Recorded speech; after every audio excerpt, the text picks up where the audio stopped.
This is awesome. Oh, Clark, hey. Good to see you among the living, man. Check it out. It's the latest talent mix. Thanks, Pete. Good to see you all among the living. Hello, everybody, and welcome to the Talon Mix, the Smallville recap podcast hosted by, what's this? The two most handsome Smallville podcasters? If you insist. I'm Brian, here as always with my pal Zach. Zach, what's up, man? I mean, a decade ago, they had us, for sure. But hey, it's now time for them to step off the throne. And let us. Yeah. We'll share. I mean, we are in our primes, and they are just past them. So, and hey, let's do it with dignity. Let's the peaceful transition of power. If Michael Rosenbaum, I know you're listening. If you could just tell all your listeners to come listen to our show instead, because obviously it's time. It's time. This is our most sacred tradition. It feels good to be back in my own body, Brian, after last week. What an adventure. What an adventure we had. That was an exhausting time. Not bit, because it wasn't a bit. Of course not. If it was a bit, how terrible of a bit. Like one of the worst executed bits of all time. That's how you know it wasn't a bit. Right. I think in general, hypothetically, not that we do bits, hypothetically, bits I always feel like are better in theory than they are in practice. I'm always like halfway through just like, why did we do a fucking bit? That said, I fucking love them. We'll probably do one again at some point. Yes, I mean, again, that wasn't a bit. No, it was because if it was a bit, there's no way we don't re-record that before posting it. I mean, that was just embarrassing. If it was a bit. It's woof. Went up a week late because I was like, oh, I don't want to edit that one. I don't want to go back in. I don't want to go back in there. It wasn't that bad. No, I had a lot of fun with it. Oh, man. How was your New Year's? I fell asleep at probably 11:10, 11:15, something like that. Okay. Yeah, it was a non-event, which is fine. Fair enough. I didn't have to call the cops or anything on anybody, so that was nice. There you go. We were kind of similar. We normally do stuff, but Emily is 8 months pregnant, so we stayed home. We made a lot of junk food, and just watched movies all night, and it was fun. Awesome. Went to bed shortly after midnight. This is, of course, posting 2 weeks after New Year's Eve, but it's right. In our time. It's just after. Yeah, that's all that matters. So while we're on the subject of Emily being 8 months pregnant, next week we have an episode called Spell. Yes, she'll be here. Spell. Yes. Oh, she'll be here. She'll be here. Okay. I was going to say, if she's not up for it, that's fine. We'll pick a different episode, obviously. But no, she's agreed. She doesn't remember she agreed, but she agreed. I think that's the one. That's the one we wanted to watch. You're right. So I look forward to that. We haven't sold her yet on one, but I think this one might be it. I mean, if ever a season is going to win her over, it's season 4. Seriously. So I saw on Letterboxd, because I stalk you on there, that you are in an effort to watch 365 movies this year. Yes. The year 2023. Yes. You have recently ingested a lot of early aughts rom-coms. That is what it. So let me real fast. This 365 movies. I think the day before New Year's Eve, we're like, what if we tried it? Let's see how well we do. We're gonna be stuck at home a lot, holding a small human, a terrible screaming roommate. What's a thing we can do cheap that can be a little hobby thing? Let's try to watch 365 movies. It is January 3rd. The night we are recording this. We're currently 6 movies in. Or 7 movies now. We're just kind of like jamming them in. It's like the same way people are hitting the gym real hard this week. Yes. I have Mark. you're not watching any movies. Right. So last year I watched 253. So I need to Oh, wow. do a little more. That's pretty good. I don't the way people I should say also watched, I had them on and I was present for them, you know? Sometimes while I'm working and I work from home, I'll throw movies on. I don't log them on Letterboxd unless I'm sitting there watching them. That's which fair. I'm not saying. Yeah. No, I'm not saying that disqualifies yours at all. I'm just saying that's why mine is probably 100 or less. Sure. But I watch a lot of movies, but I'm just sitting there. Right. I don't work from home, so if I did, I would for sure have, Batman and Robin playing in the background or whatever. Right. I mean, that's exactly. I'm learning also Letterboxd. I'm enjoying I've always wanted to keep a diary or a journal, but I've never been good at getting into the habit of it. And it's funny, Letterboxd has kind of served as that. I can remember oh, we did that day and we watched that, and here's the mood I was in.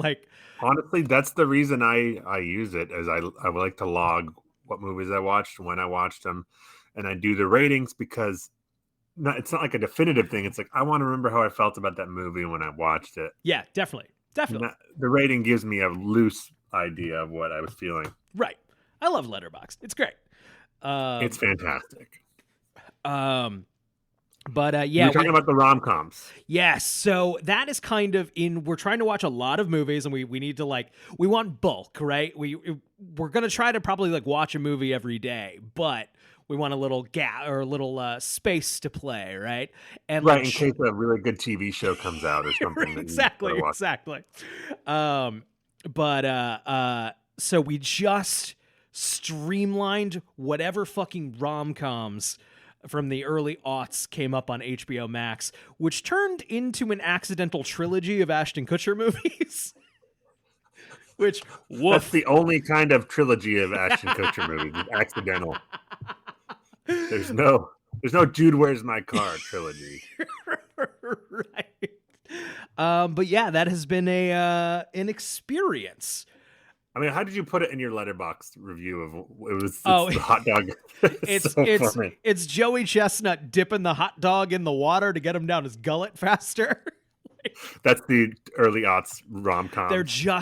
It's funny how there's I feel like they got a bad rap at the time.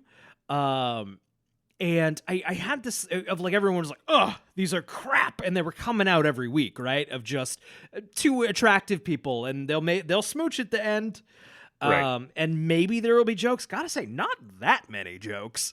More the suggestion of comedy than comedy. And I kind of had in my brain where did those movies go? And I kind of missed them, and oh, they went away because they're all pretty bad.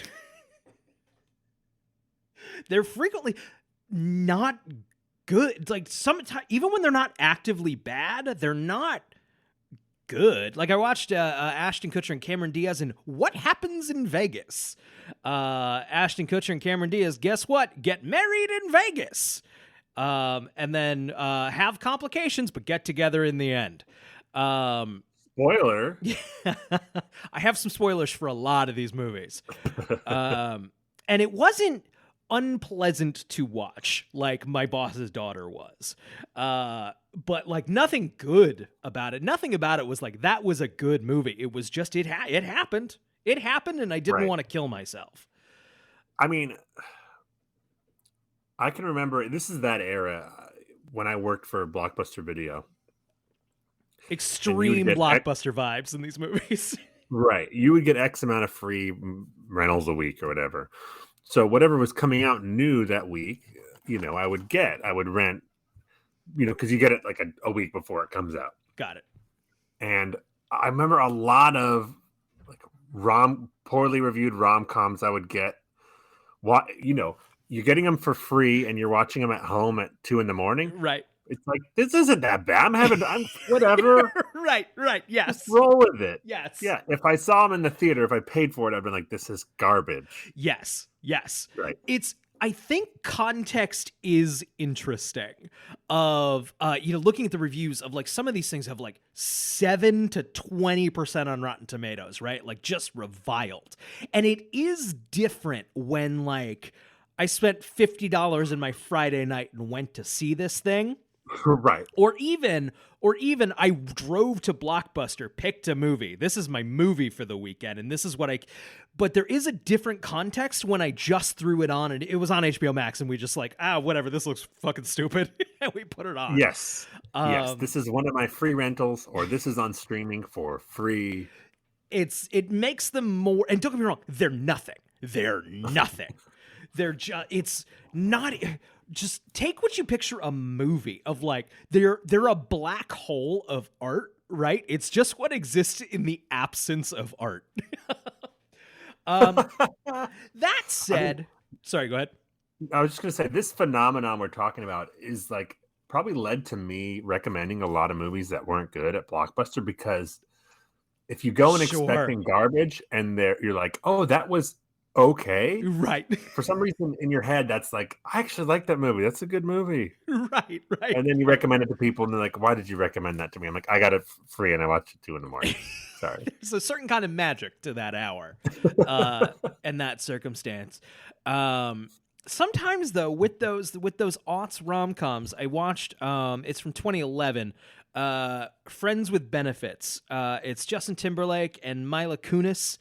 That's not the Ashton Kutcher, Natalie Portman one. No, that's not the trilogy you watched. No, we watched My Boss's Daughter, What Happens in Vegas, and Killers. Oh no, Killers is like at the tail end of that. That's Katherine Heigl on her way down, right? So what I said of like, they're kind of not that bad. Killers was awful. Killers was bad. But Friends with Benefits, there was No Strings Attached, which was Natalie Portman and Ashton Kutcher, which it's not streaming anywhere. I am curious about that one because it's what's his name? Ivan Reitman? Ivan Reitman. God, brain fart. And it's an Elizabeth Merriweather script. And yes. Elizabeth Merriweather was the creator of New Girl, which I really like. So I am, when that shows up, I'm not going to seek it out, but when it shows up on streaming somewhere, I bet it'll be fine. Yes. That said, Friends with Benefits, which came out around the same time, and I think critically was the more liked of the two, with a glowing 68% on Rotten Tomatoes. I mean, that's like... Rom-coms are kind of like slasher movies in the 90s. It's like if you get above a 30%... That's exactly correct. It's a glowing endorsement. That's exactly correct. You know what? Mila Kunis is attractive. Justin Timberlake is attractive. They seem to like smooching each other in the movie. It was all right. Great. Made me laugh more than once, which I can't say for Killers. How strange is it that Mila Kunis and Ashton Kutcher were both in movies about falling in love with your friend the same year, but not together, but in real life, they're friends who fell in love. What's more heartwarming than that? Great. What happened to the Date movie? Just that watching these, there is this funny there was the idea that, like, you know, whether it's a date night for like a couple or like a date, you went, you saw a movie, it was kind of fluffy, there wasn't much to it, everybody in it was attractive, it was a little sexy, you know, you'd get some abs, right, yeah. You'd get somebody in a bra, you know, a little sexy. Those movies are gone, right? Like, I mean, do people go to movies on dates anymore? I guess like not. Maybe Blumhouse movies or something, like, right. Like a light horror thriller, I think, is your best bet. I guess it's just funny of the Marvel movies right now, and even Star Wars, are just sexless. They are completely, utterly sexless. Oh man, I mean, Star Wars was always by design kind of that way. I mean, I'm gonna get you in my lightsaber, Or leave it in the box. Stormtroopers attack, Or leave them in the box and never touch them. But like Marvel, especially, of like where everyone is just jacked and hot, but like not, but just not aggressively asexual. Yeah. It was funny. It was shocking. Once again, Killers was a terrible movie. But there was a scene where Katherine Heigl is just in a bra and looks great for, and she's in it. Why? Because because the movie's supposed to be a little sexy, like, and it was just funny to watch. Like, oh, movies used to like do that. Yeah. I mean, they do now, but it's like an indie movie that was in theaters for 2 weeks and then went right to streaming. Right. But even that's like, sometimes like that's like we're intentionally playing with sexuality rather than just, it's a movie. They're all pretty. We got them half naked. We want the movie stars to show us their bodies. Turns out they're very attractive. And it's just funny that went away. I don't know if I necessarily miss it. It's just interesting that it's gone. I definitely miss there being more types of movies in theaters. Yes. Right. 100%. I mean, like, a lot of them weren't good, but they were different kind of bad. Right. And then you got a different kind of good once in a while. So I don't know. There's just not much to choose from now. Yeah. It's like 3 flavors of ice cream. Right. That's exactly it. It's the collapse of the DVD, right? Yep. That's what kind of took it's I've referenced this interview so many times, maybe on this show before. But Matt Damon talking about how you used to be able to put a movie out and then the DVD would come out later and you could recoup some of your costs on the DVD. Now there's no DVD. The streaming rights aren't the same. And so you got to make it back on an opening weekend. So it better say fucking Marvel or Star Wars in the title. Yeah. Yep. I've recently started buying more Blu-rays. I'm going the opposite direction. I kind of am seeing the allure again. Right. First of all, it's for me, and maybe it's my internet. It's unreliable. The quality of the streaming is unreliable. And I am a stickler for, if I want to watch a movie, I want it to look like the movie. I don't want it to be blurry. I don't want the sound to be off. And Blu-ray, I'm not rich enough to have 4K, but someday maybe. But right now, Blu-rays, are like $4. You can find them for like $4 or $5. Yeah, definitely. For great movies. So, I've been buying Blu-rays. Buying Blu-rays. I think there's also something to like learning the, I certainly, like everybody else, the whole streaming thing was like, oh, we don't need these anymore. But there's something to like when it was all on Netflix, that was one thing, but there's something to like the impermanence of it now, where it's closer to like HBO, right? Where you don't necessarily expect that you're going to be able to watch whatever movie on linear HBO at any given time. Movies come and go. It's a rotating library. So there is something to, if I want to own this movie is important to me, I want to have it. You got to buy a physical copy. I mean, I hate when I'm like, oh, I want to watch this American classic and it's not on any streaming service. Right. And I'm like, you know what? I should fucking own that movie. That's why I bought T2 recently. Great. Because I'm great like, buy. Several times I've wanted to watch it and it's not been on streaming. I'm like, I don't want to pay to rent it every time. Right. I want to watch T2. That's you know what's funny though is like movie rentals used to be a part of like so many Americans' just weekly fucking thing, right? It was a social hub on a Friday night.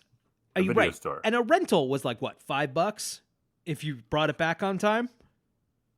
Depended, yes, kind of ish, somewhere around there. But like that was a weekly thing. That was a thing people did regularly. And now there's something about I don't know. Maybe it's just me. Maybe it's just like something about a rental. It's like $3. Fuck that. Right? Yeah. Well, because you're already paying out the ass for streaming services. I guess that's it. I guess that's the difference. It's like I think the frustration is I don't want to pay $3 and then next week it's on HBO Max. Right. And I'm like, fuck, I could have just waited.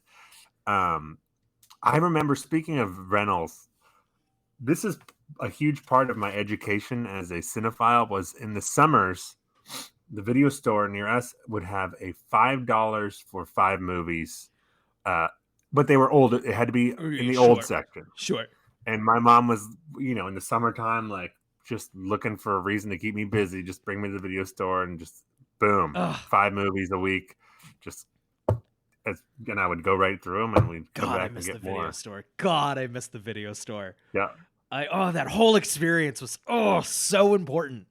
And I don't know if I've talked about this on the show before, but I was semi recently, my wife's family, there's a couple little kids in that family, and I was asking them like, oh, what are your favorite movies? And they all said fucking TV shows. Because I think there's an element of like movies are expensive. No one's going to the fucking movies, right? You go to the movies. The average American sees one movie a year, I think, in theaters. Jeez. Yep. I'm bringing the average up, Brian. We're both bringing the average way up. And then movies were the thing on the disc, right? Or the tape. In our case, in our childhood, it's like the movie was a thing. It was on a tape, and you put it in the VCR, and like that was the movie. Or you went to Blockbuster and you went and got.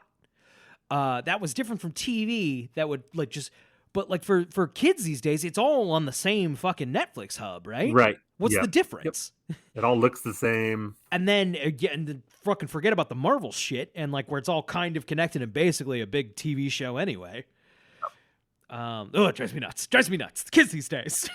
I ran into some friends I hadn't seen for a few years, and they're like, "Oh, we should talk about all the good TV that's on." And I'm like, "I don't watch TV anymore, really.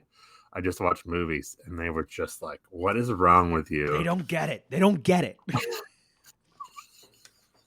They were like, "White Lotus. I'm going to talk about White Lotus," and I'm like, "I haven't seen any White Lotus. I'm sure it's great." I saw White Lotus. It was fine.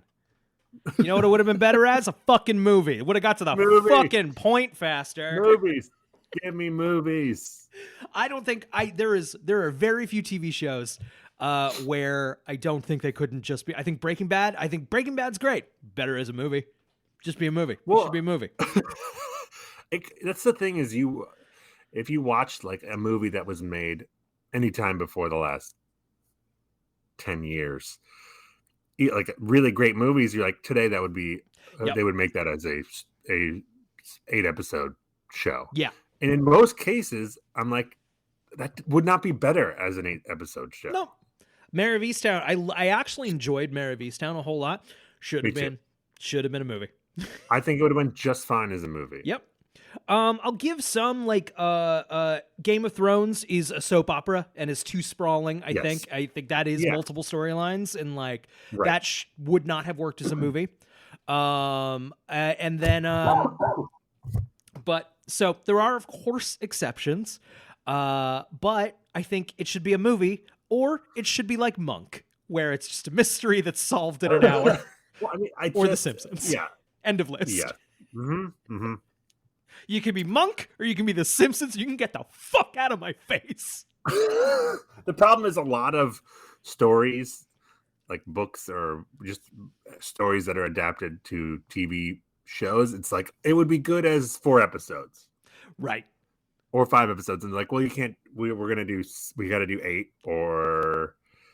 Right. And then there's filler. There's always filler. Right. There's always filler. And then there's the matter of if a story doesn't naturally it's not broken up into 45-minute chunks.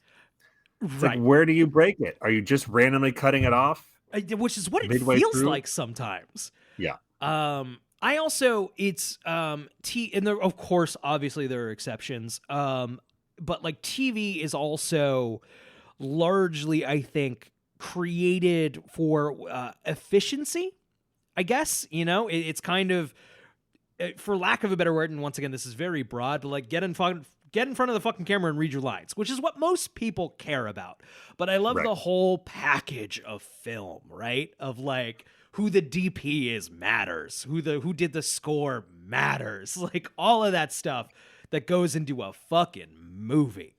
I think you came up with the best definition I've heard, which is a movie is something designed to be watched in one sitting. That's it, baby. That's the main difference. I like it. I think that's the best definition. Yeah. Yep. But I gotta say, I like short stories better than most novels. Love me a short story. I'd rather have a short story collection than a novel. I like a simple, get to the point. I find them usually more complex frequently. If There's a lot usually going on in that space. I don't need all the space. Give me the kernel of the point. So, speaking of movies, I watched a couple this week. I saw Bodies, Bodies, Bodies. Nice. I liked that. Me too. Very funny. Very funny. I thought that the satirical comedy stuff worked a lot better than the thriller stuff. Sure. Because I'm not going to spoil it, but I think I figured out what's going on almost right away. Oh, did you? It like, got me. It totally Oh, got me. no. I was like, well, okay. Spoilers for Bodies, Bodies, Bodies. Okay. Stop listening for 60 seconds. 5, 4, 3, 2, 1, go.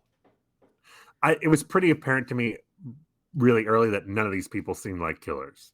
Like Sure. none of them were going to be killers. So I kind of deduced, I was like, oh, I see what's going on. Sure. But it's still fun. It still worked on all the comedy was so fucking funny. Definitely. Man. And the acting, the performances were fantastic.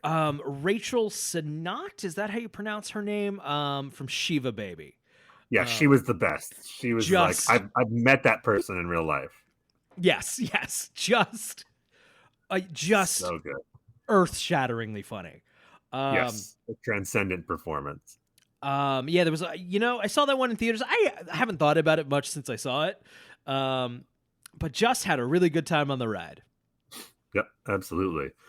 And then I watched Pearl, the sequel to X, Okay. or prequel to X. Right. I saw X. I didn't love it.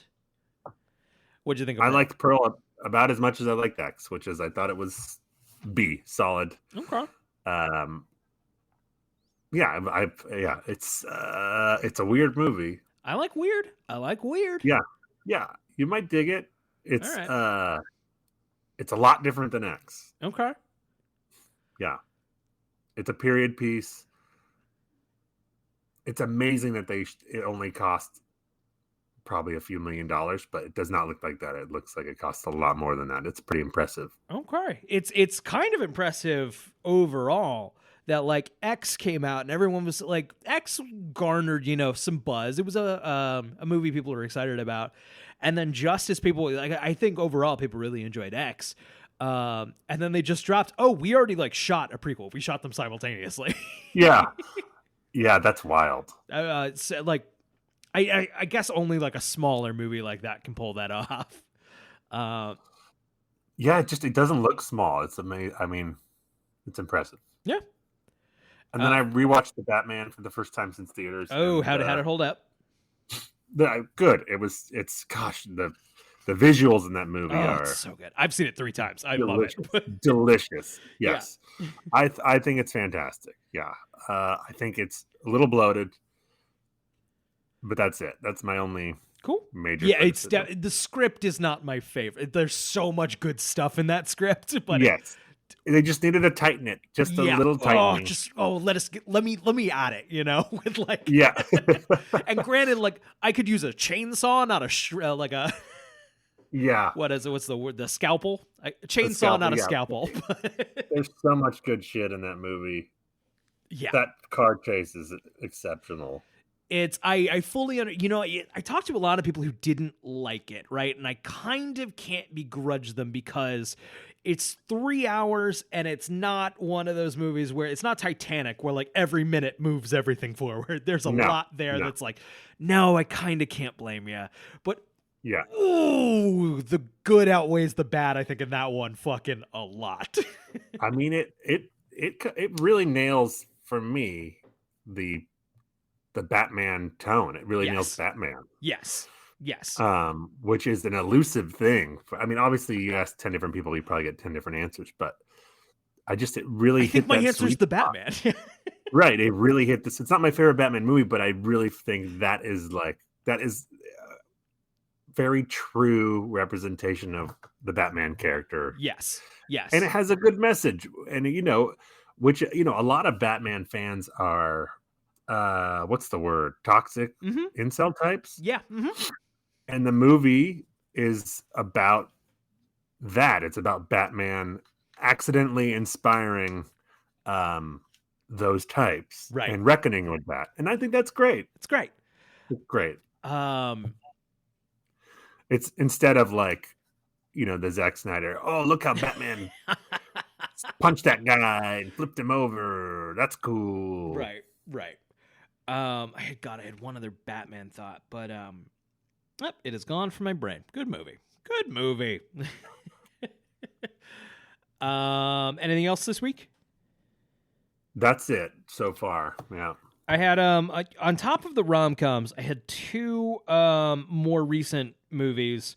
I watched Bullet Train from earlier last year. Yeah.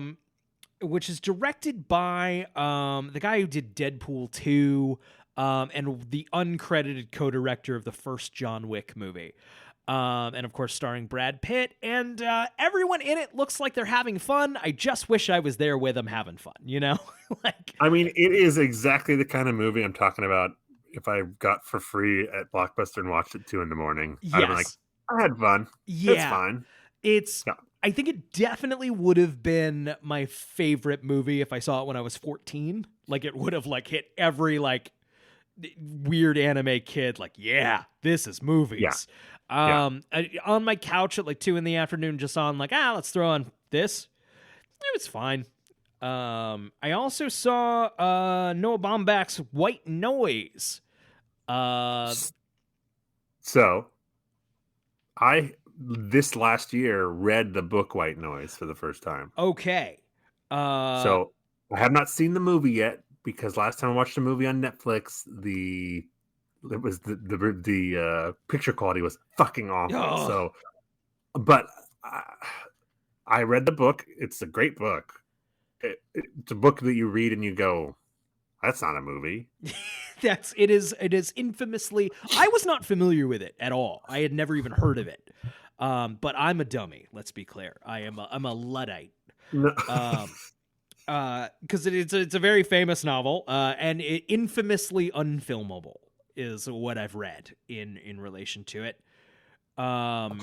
So I saw the movie, and I'd say Baumbach doesn't make an argument that it is filmable. It's one of those movies that makes you go, what the fuck was that? See, and I haven't seen it yet, but my feeling is that even if it's not good, it's made by such a talented filmmaker that it's interestingly bad. I liked it. I'll say I liked it. I'm not saying it's when good. Great filmmakers miss, yes, it's almost as interesting as when they hit. You know what I mean? It's almost. It's kind of it's one. It reminded me of even though they're not similar at all. Did you see Darren Aronofsky's Mother? I turned it off. I think it's a terrible movie, but I kind of couldn't look away from it. And it was interesting, talking to people about, did you like Mother? I'm like, what the fuck does that have to do with anything? It's besides the point. Yeah. And that's kind of how I feel about this too. Of I don't know, I couldn't look away from it. What's crazy is that this is it was $100 million plus production. It is a very expensive looking movie. I mean, it would have to be if the story's like the book. I mean, that's the thing is it's like an unfilmable novel, but it tricks you into thinking it could be a movie at certain points because of the grandeur of what's going on and the situation. But it's like the setup for a much worse movie than it is a book. It was a really weird fucking movie. Well, it's one of those books. It's a great book, not because of what happens in it. Right. It's kind of what I mean. The writing. Right. My understanding it's like one of the postmodernist examples. Right. Yeah. I'd be curious to read it, but I'm done. Yeah, it's a good read. Very readable. Okay, that's good to know. I'll throw. Yeah, it's not a slog. It's not one of those great books that's a slog. Great, that's good to know. I'll put in for it at the library, and with a movie just coming out means I won't get it for 8 months, and then by the time I finally get it at the library, it'll be like, why the fuck did I want to read that? I wonder who reads the book on tape. Oh, that's a great question. It'd be cool if it was Adam Driver. Adam Driver would be great, and a great audiobook narrator. Adam Driver, I know you're out there listening. Go do some audiobooks. I think that'd be great. Yeah. I know you're looking for work. Right? Let's see. Anything else about pop culture this week? Just Smallville pop culture. Just Smallville, baby. Let's move on to the recap. His power of persuasion can control the strongest mind. Chuck. Smallville, Wednesday night. This week we watched Jinx. Jinx is the 7th episode of the 4th season of Smallville and the 73rd episode overall. It aired November 3rd, 2004. What did you overall, big picture thoughts? What did you think of this episode? I thought it was fun. Fun, middling season 4 episode. I agree. Smallville. I didn't find it unpleasant at all. I don't think it's going to make the top tier. I don't think it's going to get nominated. No, but like, there's a distinct lack of both Lois and John Glover that is hard to come back from. Very true, but I found it very likable. I think we're in a very good season 4 swing. Right. If I was flipping through the channels like no one does anymore, and I came on this episode, I'm watching it. You know what I mean? Yes, yeah. Fully agreed. We're just getting, and this is what's exciting about season 4 is just platonic ideals of episodes of Smallville. Like all the stuff you want in an episode of Smallville is showing up.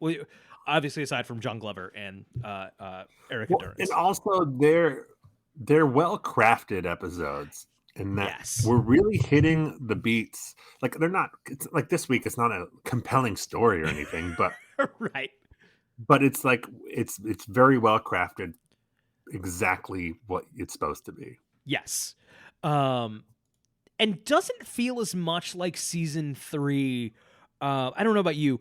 Season 3 constantly felt like you could see the wires of moving storyline footballs. Yes. It feels a little more either there aren't as many or it's more subtle, but I don't know which. But I'm just having a good time with my buddies at Smallville High. Yes. I mean, it is once again a high school show. Right. I wish it had stayed a high school show for 2 and 3. Because now they're going to graduate from high school and it can't be a high school show anymore. If only. Okay, so I'm, of course, reading from Smallville.fandom.com. It is the deciding game to see who will go to the state championship, and the Smallville Crows are trailing when assistant coach Jason Teague sends Clark Kent in. Chloe meets Mikhail MixelPickLick. MixelPickLick. Brian, well, let's just stop right here. Yeah. I did not look into this because I refused to do research, but there's no way this guy is actually from anywhere but Vancouver. No, British Columbia, right? This is Vancouver Central Casting, and can you can you do like the accent? It's not convincing. Is that can you do a vague Baltic accent? Duh. It's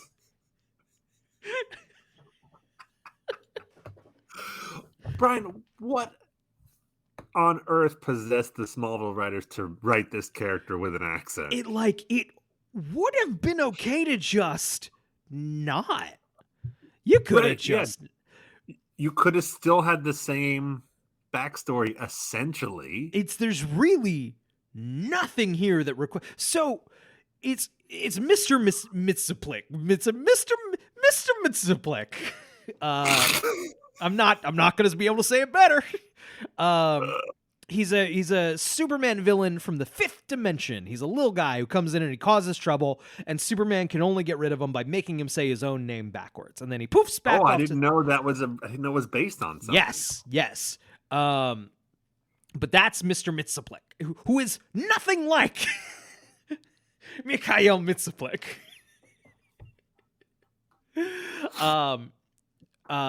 They'll make a reference to his name spelled backwards later.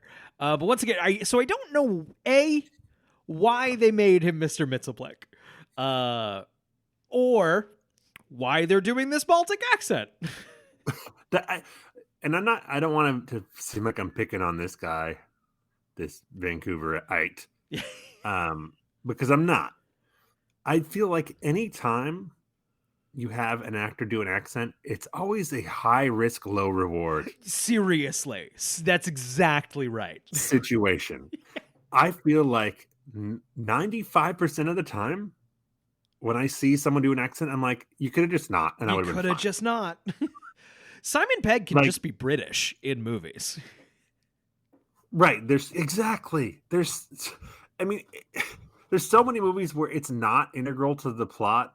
Right. It doesn't even, there's no plot hole even if they have no accent, and they still do it. What's the movie 5-Year Engagement? Have you seen that? If I have, I don't remember it, but it sounds It familiar. was the Emily Blunt, Jason Segel rom-com. Okay. Yeah. Allison Brie plays Emily Blunt's sister in it. And Allison Brie, I'm a huge fan of Allison Brie. Love her. So good. So good. Her accent in that movie is atrocious. Oh.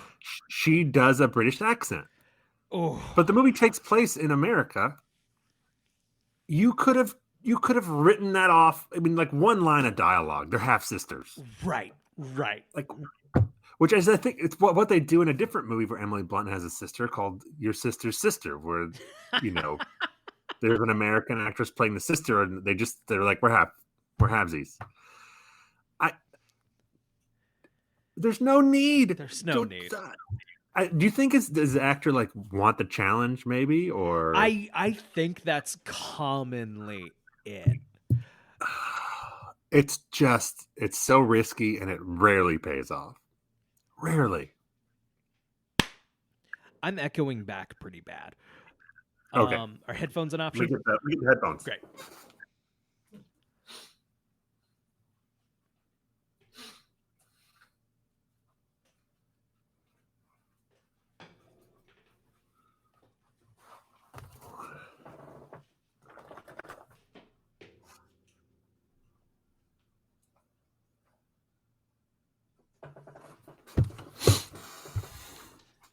Trying to remember to take notes when we break so that I'm not just scrambling through the audio like, where is it?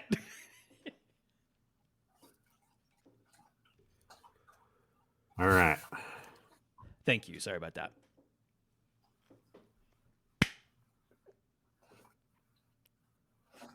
Okay, let's see. Chloe meets Mikhail MixelPickLick in the deserted field house and bets $80 on Smallville to win, and Mikhail accepts her wager. They both return to the game where the Crows are on defense. Mikhail mutters to himself, and the Crows player drops the ball. Clark saves the fumble, but when Mikhail says trip, he stumbles into another player and over the touchdown line. The Crows win the game, but Clark is horrified to see that the player he fell into is injured.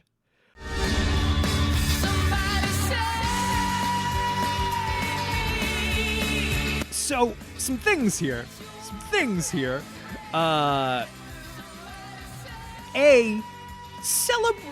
All of this celebration while someone is injured would not be seen as okay, I think, at a high school football game. Well, like celebrating like an inch away from where the injured person is. Seriously. It's like the real tasteless part. It's Jason Teague would be like, everyone shut the fuck up. Shut the fuck up. Yeah. Also, the player, one of the injured guy's teammates looks at Clark like, how dare you? That also I don't think would happen. It's football. People tackle each other. This does, in fact, happen pretty commonly. My brother, who is a football coach, was talking about, it's interesting, now in like high school sports, medic stuff has gotten a lot more like they take a lot of precautions. So like a kid is down, they leave him down, they bring the medics out. So they are being much safer and taking much more precautions, but you are seeing more medics come out onto the field. Right. Which is a weird image. Yes. Yeah, it's a dangerous sport. It's a dangerous sport. So this opening just reminded me of something I hated about TV shows of the era. And that's where something big happened at the end of last week's episode Yep. that no one fucking mentions at all this week. There is one little mention. There's one little mention, Yes. but that's it. But there's no lingering awkwardness between Clark and Coach Teague.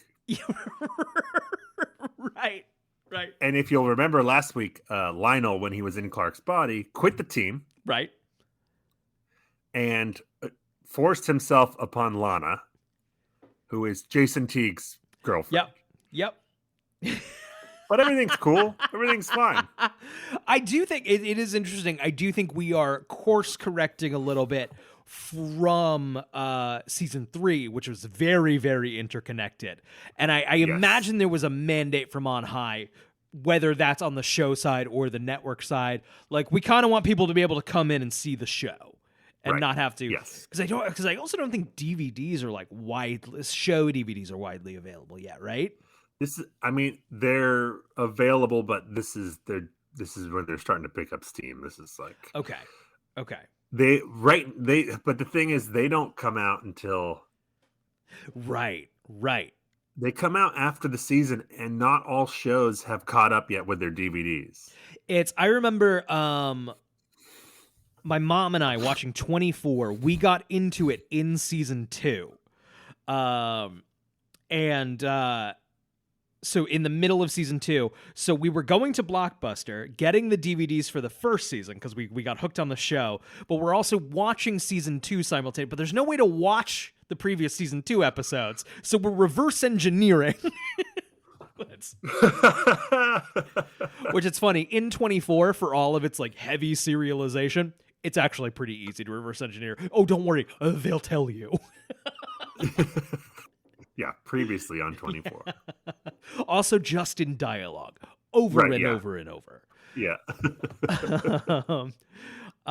No, I'm the exact opposite of you. I miss this era of TV so much. Bring it back. No, I love this era of TV also, but that was one thing I didn't appreciate at the time. Sure. I remember being like, what the fuck? Like, there's an episode this season where a major character in Clark's life dies, and the next episode, no mention. Nothing. Clark goes to see the player at the hospital. Jason tells him that his collarbone is shattered, but he will recover.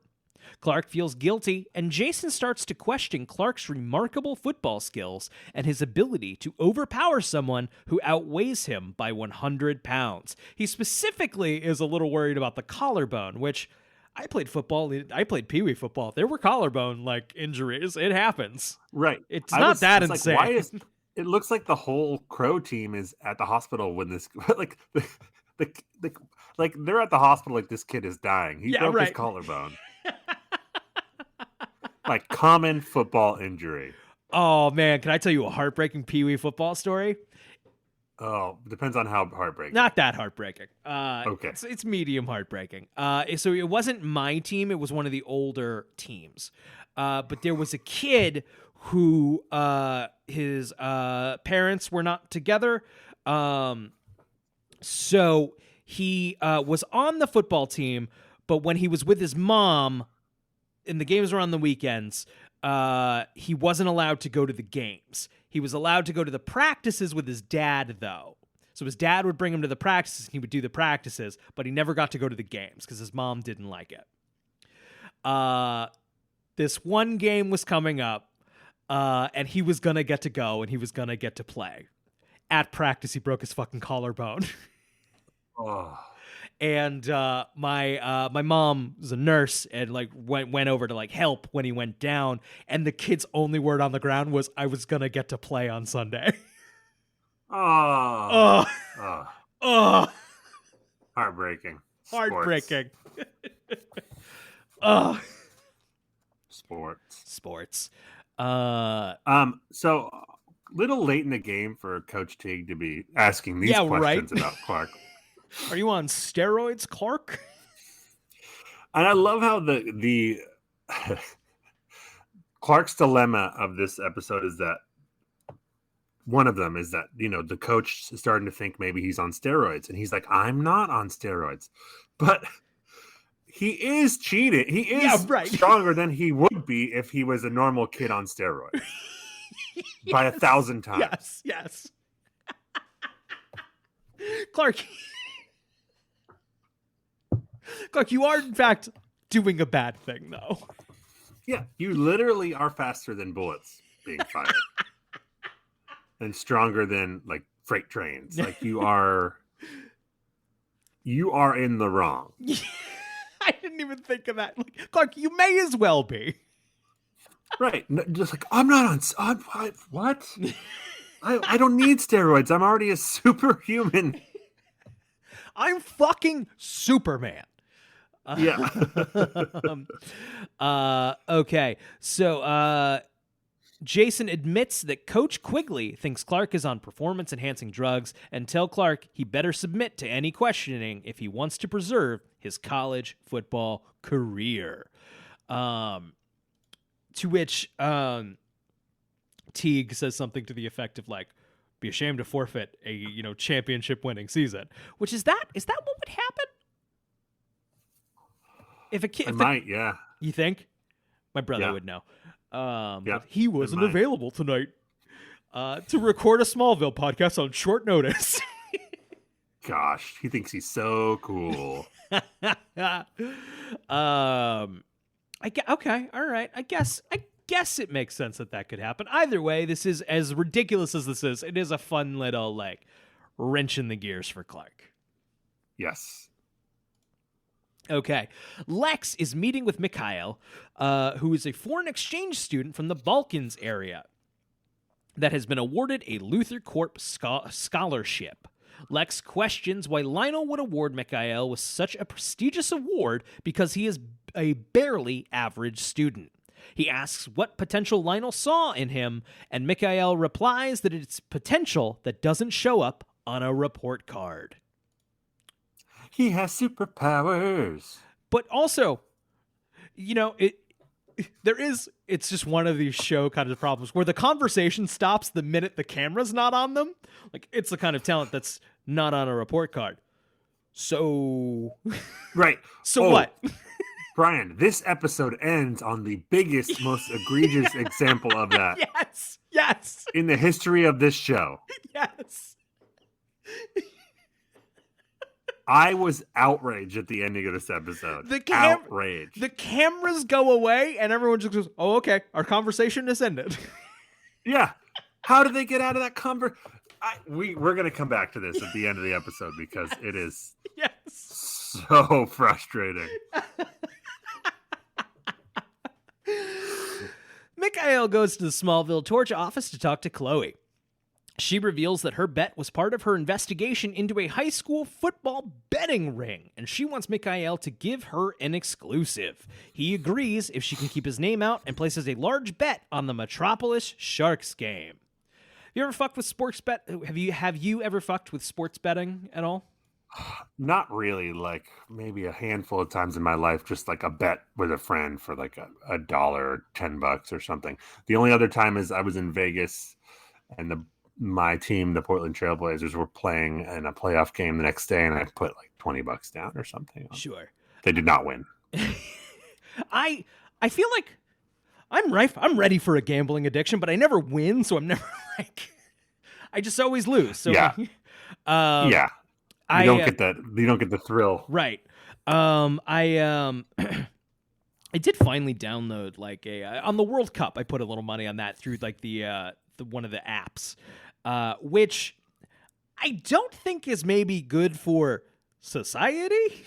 Like, I don't think it's a good thing, but I don't have a gambling problem. For $20, I really cared about the World Cup.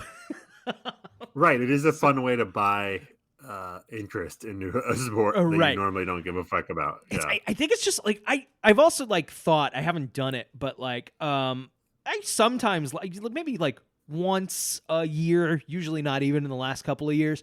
I like to go to a casino. But like I said, I never win, so it's a lot of like me hitting buttons and just my money going away, and then me just kind of walking around until my friends are ready to go. But part of me thinks like going to like the sports book putting a bet down, and then that's like 2 hours where you can like have dinner and drinks, and then like, hey, maybe we'll win a little money, you know? Right, watch the game and have a rooting interest. Right, rather than go to the slots or blackjack and just like, oh, my money's gone. My money's gone again. Right. My money's gone again. Once again, I'm ready for a gambling problem. I'm ready for it. Just give me one, a scratch-off ticket. Nothing. I've never won shit. I'm all right at poker. That's it.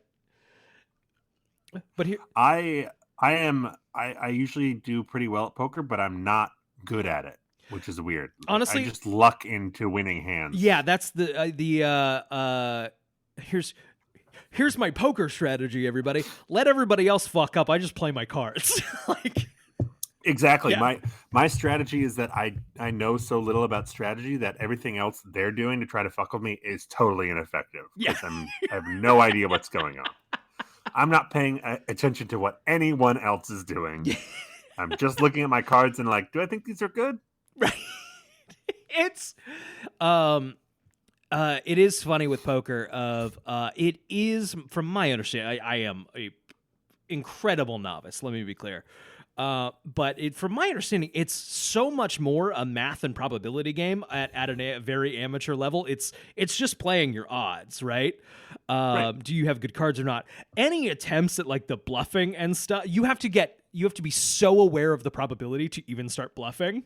So usually the people you're playing with at your table really don't even know the game well enough to actually be bluffing Right. or strategy. So Yes, exactly.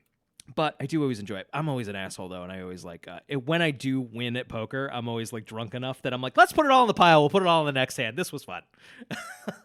So basically, play poker with me.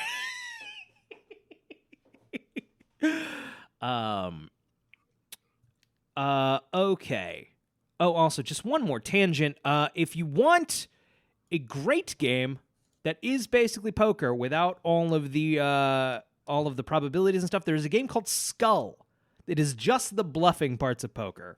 Highly recommend. It is, you can play with a deck of cards, but there is a beautiful, pretty cheap, like $20 game. It is called Skull. Also Skull and Roses, I think, in Europe. Highly recommend. It's great. Played a lot of bars. Skull, all right. Okay.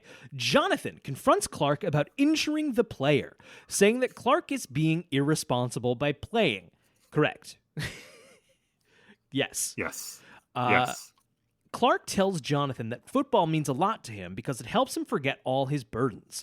And Jonathan objects, saying there is more to life than championship football. Yes. Clark says something happened to him on the field that wasn't his fault because he is sure he can control his abilities. Jonathan says he's going to talk to Coach Quigley at the victory party and tell him that Clark is quitting, but Clark says it's his responsibility. So Johnny K said, like, I'll be the bad guy. I'll be the reason you can't do it. Does Clark intends to quit, right? He intends to do what his dad says, or does he? I think so, yeah. Okay. I think that's the vibe I got. Right. At the party, everyone's spirits are high, and Clark is the star of the celebration.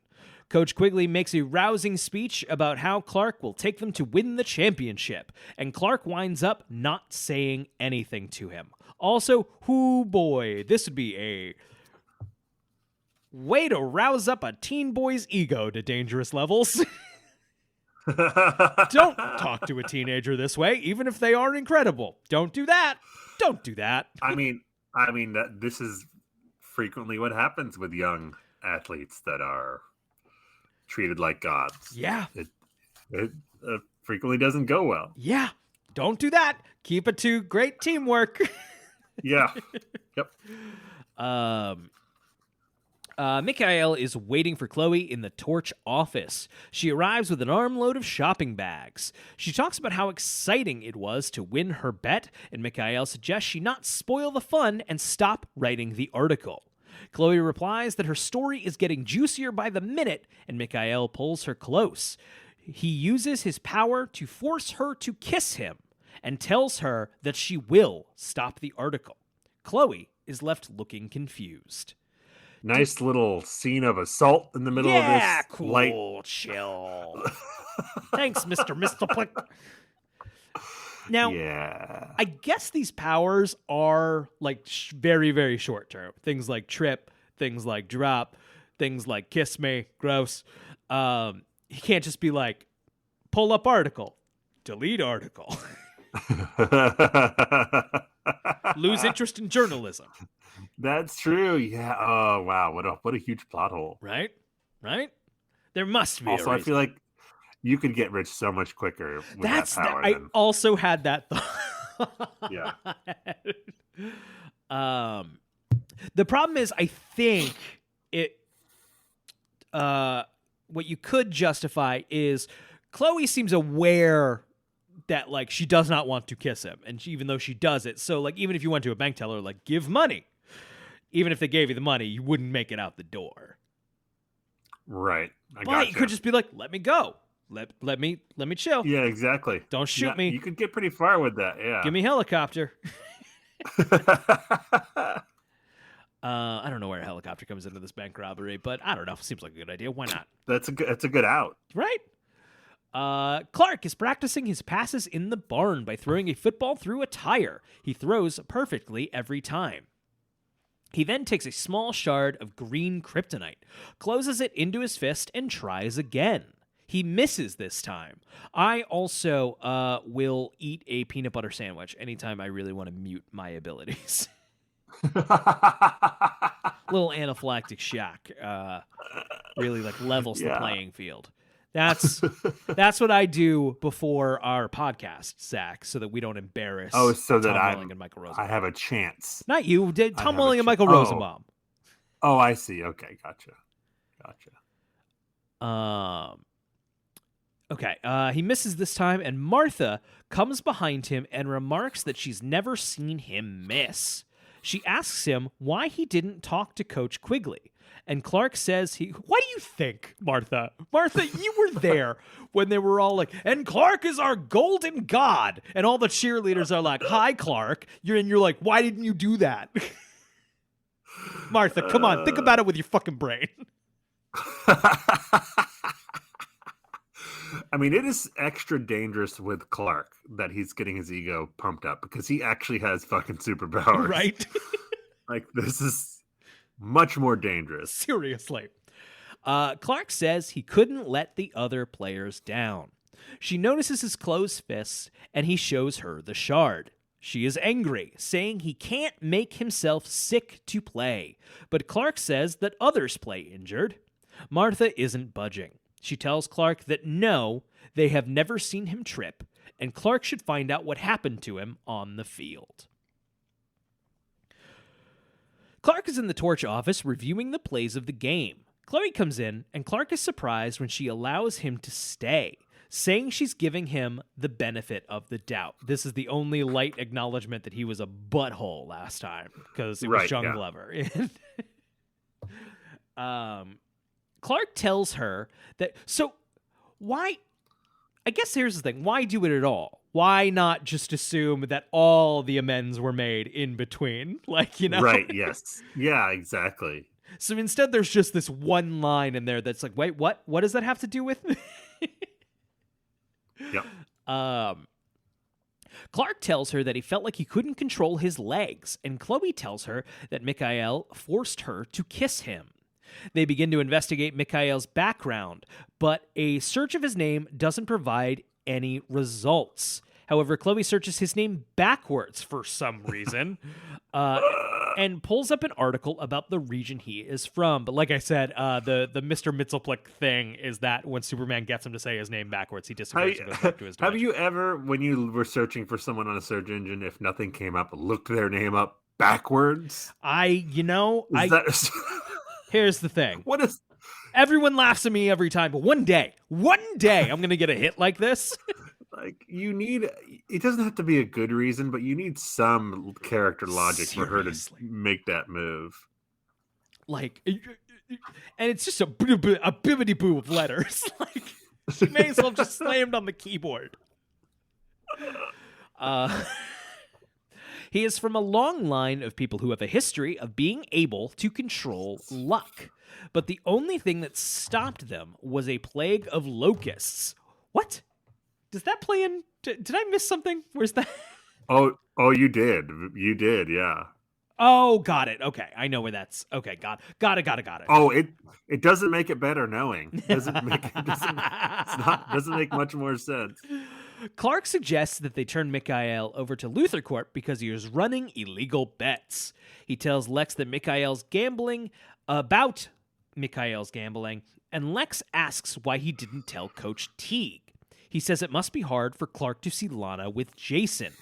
Clark says he knows Lana is serious about Jason, and so he is dealing with it the best he can.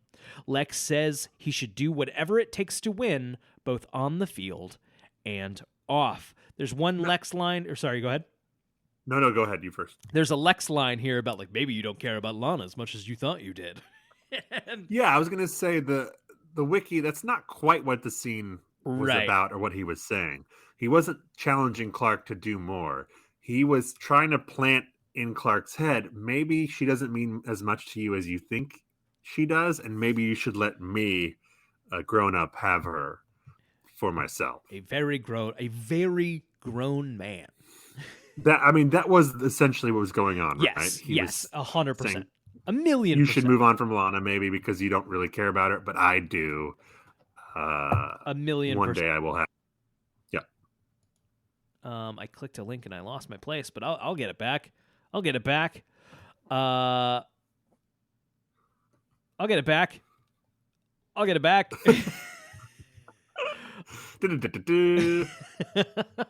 Okay, Lex tells Mikhail that he is sending him back to his home country, but Mikhail uses his ability to make Lex let him stay.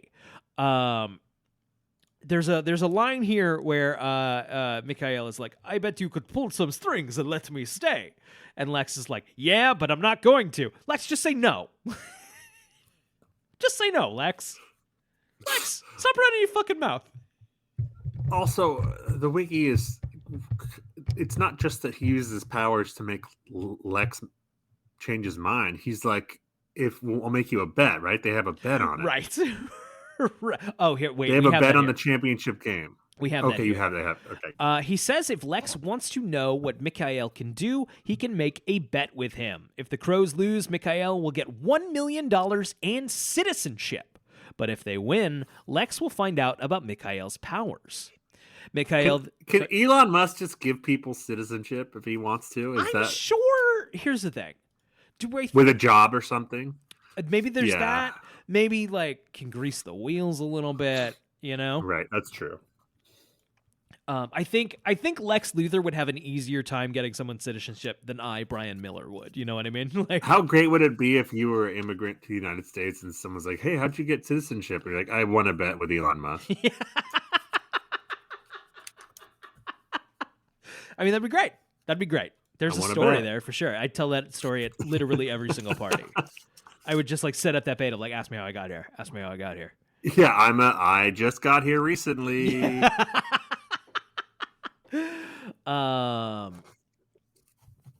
Sorry, I missed a paragraph here. Oh no, I missed so many paragraphs here. No, just the one. Lana and Jason are discussing Clark's possible drug use. Lana doesn't think Clark is using drugs. Jason doesn't either. But he confesses that he told Coach Quigley that Clark took a drug test and that it came back clean because he didn't want Clark to retaliate by revealing Lana and Jason's relationship. Lana says that Jason doesn't have to worry about her leaving him for Clark because she is serious about them. Also, she says that... he doesn't have to worry about Clark retaliating because Clark wouldn't make it personal, which is true. But she has recently met Lionel in Clark's body, and like, wouldn't she be like, yeah, I don't know what the fuck is going on with that psychopath? Yes, that is what would happen on a show that made sense. Also, the scene is interesting because at the beginning of the scene, Lana's like, why did you lie about the test? And he's like, because I trust Clark. And then at the end of the scene, she's like, oh, don't worry, Clark wouldn't retaliate. And he's like, are you sure you can trust Clark? Like, are you sure? It's like a weird... Yeah, right. Weird reversal. So sorry, back to Lex and Mikhail. If the Crows lose, Mikhail will get $1 million in citizenship, but if they win, Lex will find out about Mikhail's powers. Mikhail then visits Clark in his loft. He knows Clark turned him in and tells him that he has a lot of money riding on the game. He says choke, and Clark starts gasping and coughing. As he suffocates, Mikhail tells him that he will play, he will lose the game, and he won't tell anyone else about him, or else more people will get hurt. Clark can't breathe until Mikhail tells him to as he exits. Chloe tells Clark... I thought that was a good scene. That was a good scene. It was good. Well done. It worked. Chloe tells Clark that the Locusts might have driven Mikhail's ancestors out by blocking the signals they use to control other people, like jamming a radio frequency. They hatch a plan to jam Mikhail's frequency so he cannot influence the game, but Clark has to leave to suit up. So this is where we get needle drop of the season so far, good. right? Yes, I'm glad we're on the same page. Brian, I don't know if I could explain to listeners who weren't alive or of age at the time how big that fucking song was. It was everywhere. I was fully in Green Day sold out mode. I was a Nookie and fan, or not Dookie. Nookie was Limp Bizkit. I was a Dookie kid. But they American Idiot, that whole album was everywhere, and that song was non-fucking stop. So this was a big get. Yeah. This is a big needle drop. Oh, we should probably say what the song was. Boulevard of Broken Dreams. Yes. That is the song. It plays while Clark gets ready for the game in slow motion in the locker room. Apparently, he's the only one in the locker room. Yeah, right. Having the just lighting is so it's straight out of fucking Batman Returns or Batman Forever. It's like a Gatorade commercial. Yes. He's just like suiting up, and that song fucking plays, and it's a long little scene of him suiting up. It's in a slow full motion. just like shoulder pads on, jersey on over that slow motion, going into the locker, shot of Old Spice, and I was gonna say that shot of Old Spice was too much. Yeah, Brian, did you know that Old Spice is a thing? Because if you didn't, you would after this episode. Old Spice has taken a deep interest in high school sports. Old Spice Red Zone. I think I've had that deodorant more than once at that time. I use Old Spice. Yeah. Old Spice. It's not the original. It's whatever I don't know. I use an Old Spice brand, not Red Zone. I doubt that's around anymore. Jonathan meets Clark outside the locker room, disappointed that he has chosen to play. What are you doing? You know what Mikhail said. He'd hurt those guys if I wasn't out there. A bunch of 250-pound guys banging into each other on a football field is one thing. But getting hit by you's like getting run over by a freight train. It's a big difference, son. I hope that doesn't happen. I think Chloe and I found a way to stop Mikhail. Well, Chloe and you think you found a way to stop him. Well, I'm sorry, son. Thinking is not good enough. Dad, I know you don't agree with me. But sometimes taking responsibility means having faith in yourself to make the hard choices. And it also means being willing to accept the consequences. Every handshake, every hug, every time I'm out on that field, I make a conscious decision to fall when those guys hit me so they don't get hurt. No matter how hard you try, you can't understand that. That's why it's my decision, not yours.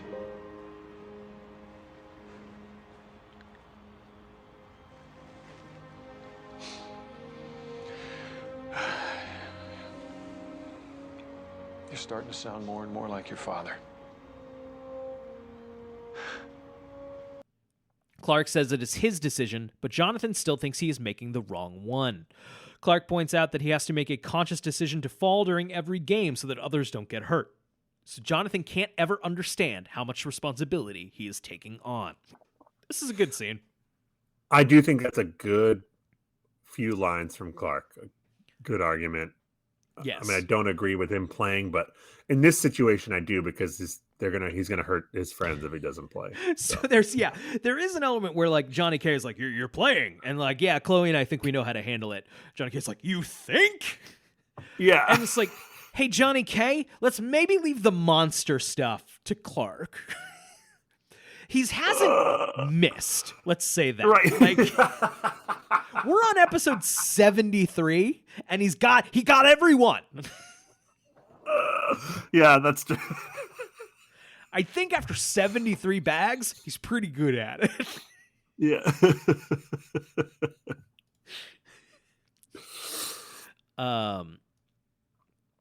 Okay, during the game, Chloe rewires the loudspeakers, causing Mikhail to hear a high frequency, which makes him cover his ears.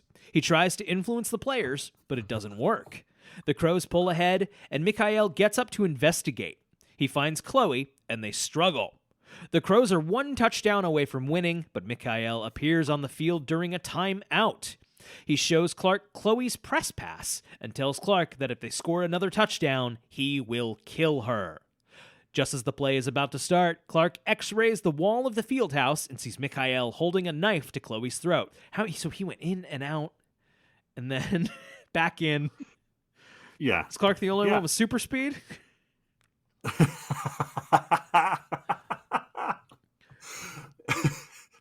Also, I feel like Chloe, unless she was knocked out, she could have made a noise or something while he left. Right. You know?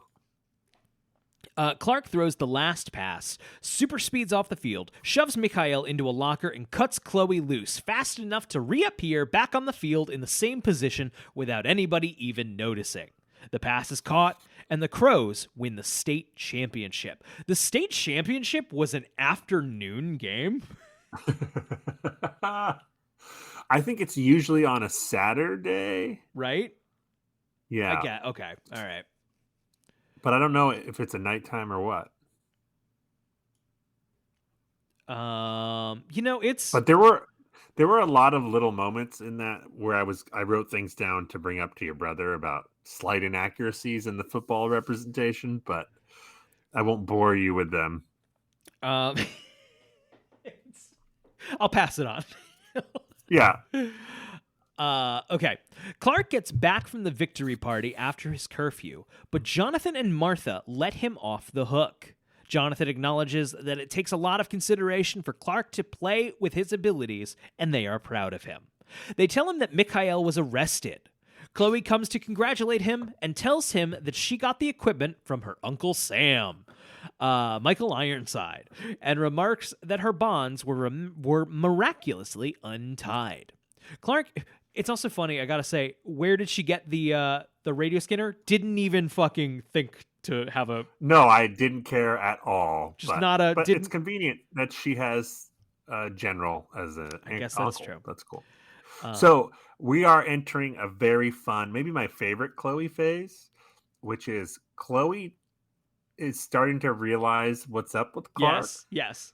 But instead of confronting him or like being weird about it, she's just having fun with it. She's just kind of like, all right, I'm just going to be the cool friend who kind of knows something's up, but she's not like upset about it anymore. She's like, okay, yeah, okay.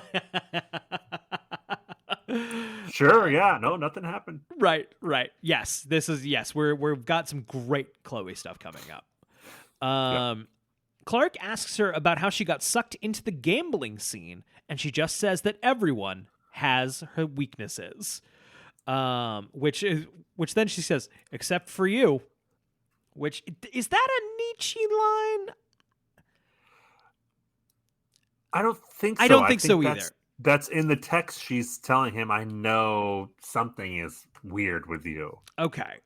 I don't know if that was a joke of like, he has a very famous weakness, but that weakness is also part of the show, you know? The kryptonite is literally used currently in present-day Smallville. So, like, I don't necessarily... It's not an allusion to... If there wasn't kryptonite regularly in, like, every episode of the show... Right, yeah, that's that would true. be a Nietzsche line. Yep. This is... Yep. That is his weakness in every episode. Yep. So Lex takes Mikhail to the Luthor Court Plaza, and they ride the elevator to a secure floor. Mikhail says he has lost his ability, but Lex assures him that he is taking him to a place where it can be recovered, and that Mikhail will not be alone. The elevator stops at level 33.1. This is going. Yeah. No, go ahead. That's the Candyman level, right? Like where Candyman was all like, "Oh no." That was level 3, right? Okay, you're right. I think the implication is that this is an extension of that, but this level 33.1 is going to stretch over like the next 2 or 3 seasons. Oh boy, howdy. Okay, we're going back to this well a lot. Great, yeah. Got it. And it opens on we don't actually see what's in it. We see Lex kind of like, yeah, we're going here. Yeah. Okay, at school, Clark asks Lana where Jason is because he's won a scholarship to Metropolis University, and Clark wants to thank him. Lana is short with him and informs him that Jason was fired this morning. As she walks away, Clark realizes that Lana thinks Clark is the one who revealed Lana and Jason's relationship. He goes to confront Lex, who initially claims their relationship was inappropriate. Clark is upset because the whole town is talking about Lana and doubts Lex did it for moral purposes. He questions Lex's motivation, but Lex doesn't answer. And then what? No. He says, Clark says, a year ago, I might have believed that you broke them up out of some like misguided loyalty to me. He's like, but now I don't buy that. So why did you do that? And the episode ends on Rosenbaum kind of giving a weird smirk, and then it just cuts to black. And then I'm sure it's not going to pick right up next time. What happened? No. What did he say? How do we get out of that scene? How does that conversation end without him being like, I like Lana? Or is she just like, there's a phone call. Like, what? What? Yeah, what does he say? That's cheating. What does he say? The fuck does he say? Oh man. I'm fully with Clark in this scene of Lex does try to gaslight him a little bit of like, he tries to be like, oh, I was doing it for her to look out for her. And Clark is like, you're full of shit. Right. You're full of shit. Right. We got some big time featured music this episode. We got Walk Idiot Walk by the Hives, I Believe by Shiloh, Fall Behind Me by the Donnas, I'm All Gone by Boss House, Boulevard of Broken Dreams by Green Day, and Reach for the Sky by Social Distortion. It's hard to remember that there were any other ones beside the Green Day one. Boss House is like in every episode. Yeah, right. So Green Day and Avril are the 2 nominees right now for Needle Drop of the Year. Yeah, 100%. 100%. I still have a feeling friends of ours named Lifehouse are going to come in at the final hour and snatch it away from them. We'll see. We're still early, man. We got to wait for those like November, December ones to drop. We're not even in awards season yet. No. Yeah, exactly. This is like Dumpuary right now. We're not even. Okay.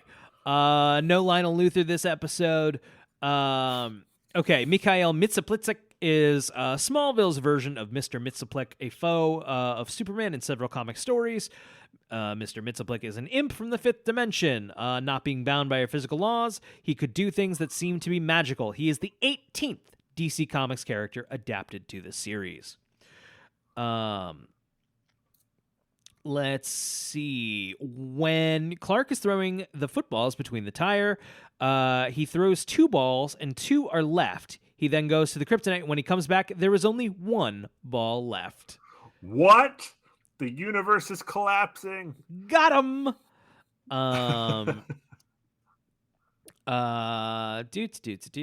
Just seeing if there's anything interesting here. We talked about the Old Spice and then didn't clarify further. Once you get onto the field, there is a giant I think there's a giant Old Spice Red Zone banner over the crowd at this high school football game, and then the scoreboard underneath that is also Old Spice Red Zone. This episode of this podcast is brought to you by Old Spice Red Zone. A product you may or may not be able to purchase still. I'm sure you can find it on eBay. Wait, you can find deodorant on eBay from 20 years ago? I'm sure. All right, motherfucker. You doubt me? We're looking this up right now. No, I don't doubt you. I'm just saying, don't put that on your armpit. If you, I wouldn't trust it. What's the half-life of deodorant? I'm gonna see here. Honestly, first page, no. I'm getting a lot of Old Spice swagger, but I am not actually seeing Old Spice Red Zone. Wow, not a lot of deodorant collectors. I'm a real deodorant head.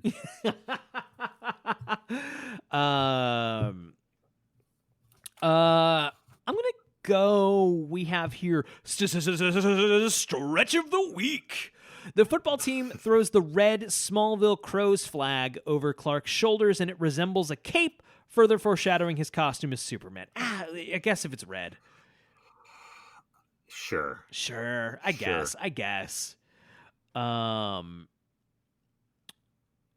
Okay, at the end of the episode, Jonathan says that when he played, I only had to worry about completing the next pass or whether or not I was going to get sacked, implying that he was a quarterback in high school. However, in the episode Hothead, the season 1 episode, he's a running back. When Clark was briefly trying out for the team as a freshman, he tells Jonathan that the coach gave him his starting running back position. It is possible, though, that Jonathan played as a dual threat quarterback or a trick play tailback proficient in throwing passes. Got him. That's true. It's true. Yep, it's high school. He could have played multiple positions. Yeah. Coach Quigley was last seen in Devoted. There is more revealed about level 33.1 in volume 3 of the Chloe Chronicles. We have to watch the Chloe Chronicles at some point. A Chloe Chronicles bonus as soon episode. As we get a Patreon. Yeah, there we go. Yeah.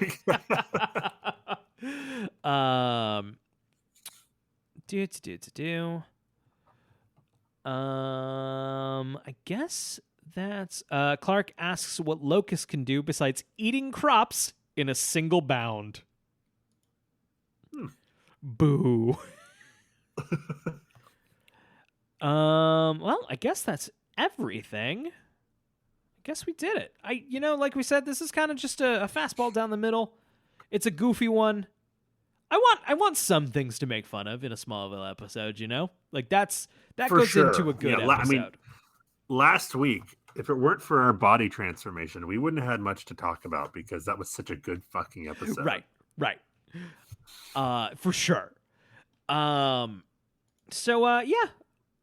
Next week's going to be a good one. It's Spell. We'll get Emily on. I keep seeing the thumbnail for this one and it looks insane.